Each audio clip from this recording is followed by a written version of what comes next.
মনে হয় যে এই 2% লোকের নামাজ হয়ে যায়? হয় না। কোন রকম 1% লোকের নামাজ হয় আর 1% লোকের নামাজই হয় না।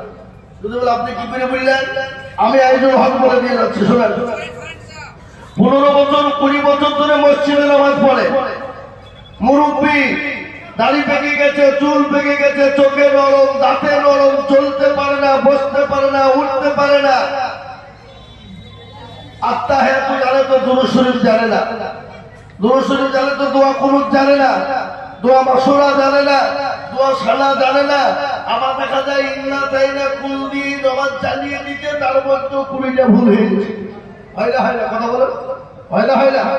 এরা কোনদিন শিখেও না, শিখার চেষ্টাও করে না।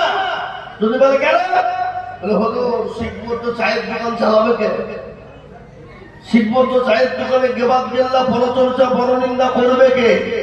এ বাবা, আমাদের দেশে বলেন তো চায়ের দোকানে পরচর্চা পরনিন্দা গিবত গেল্লা যত বড় বড় ফারাই ফতুয়া মশলা মাসাইল সব পাওয়া যায়। কি বুঝেন আপনারা বলুন? যা মাদ্রাসায় পাবেন না চায়ের দোকান, আপনার দিকে চায়ের দোকান নাই বুঝে আছে আছে।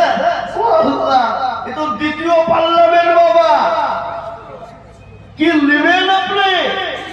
সব কিছু চায়ের দোকানে পাবেন, বুঝতে পারলেন না? পারলেন না? কিন্তু বাপ নামাজ পড়বে না, মসজিদ আজান হয়, হাইয়া আলাস সালাহ, আর আমরা বলি আমরা পারলাম না, ইমাম আর মর্জন তারা দুজনেই চালা। আমরা চায়ের দোকানে চা খাবো, আড্ডা দিব, গেবাদ গেল্লা পরিচর্যা করবো, ফতোয়া ফালাই দিব, কিন্তু নামাজ আমরা পড়বো না। বলুন, আজান হয় মসজিদে যায়, এর থেকে কি আশ্চর্য দুঃখ হতে পারে? এ বাবা, নামাজের টাইম তো 10 মিনিট লাগে না, ফরজ 4 রাকাত, 2 রাকাত সুন্নত নফল হয়ে গেল না। 5 মিনিট 10 মিনিট টাইম আমরা নামাজে দিতে পারি না। আর এই জন্য আজকে মুসলমানদের দুর্দিন কিনা জোরে বলুন, আজকে মুসলমানদের দুর্দিন না সুদিন? কথা বলতে হবে, কথা বলতে হবে, কথা বলুন, দুর্দিন না সুদিন? আজকে মুসলমানদের বড় দুর্দিন।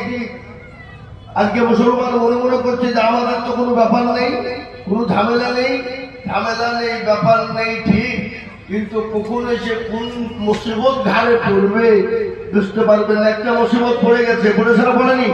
কি মুসিবত বলেন দেখিনি? আপনাদের দিকে হয়েছে না নাকি?